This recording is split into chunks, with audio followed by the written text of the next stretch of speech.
মাস যাবৎ আমি এই প্রাইভেটে আসা যাওয়া করছি। এই প্রাইভেটটা আমার পরিবারের মতো হয়ে গেছে, আমার আত্মার সাথে জড়িয়ে গেছে, আমার পরিবারের সাথে বেড়ে উঠে।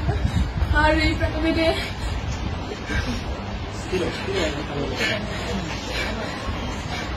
প্রাইভেটটাকে আমার পরিবারের চাইতেও কোনো অংশে কম মনে হয়নি। এই প্রাইভেটের প্রত্যেকটা মানুষ আমার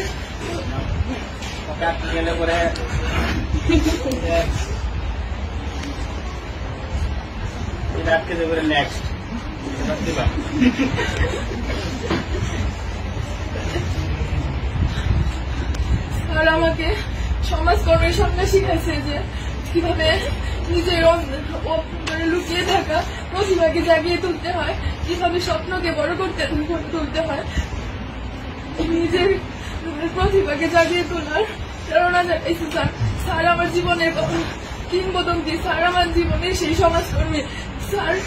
স্যারের মাধ্যমে আমি আমার মুক্ত চিন্তাধারা ফুটিয়ে তুলতে পেরেছি।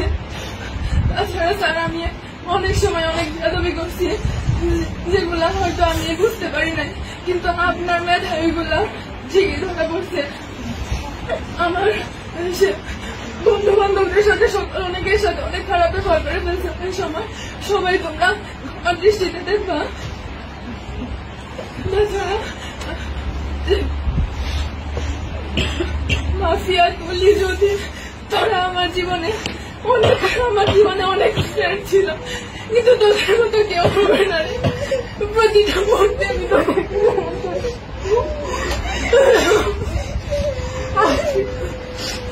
দীর্ঘ 12 বছর পড়াশোনা জীবনে অনেক স্যারের সাথে পরিচয় হয়েছে, অনেক বন্ধু-বান্ধবের সাথে পরিচয় হয়েছে, কিন্তু স্বামী স্যারের মতো কেউ হয়ে উঠতে পারিনি আজ পর্যন্ত।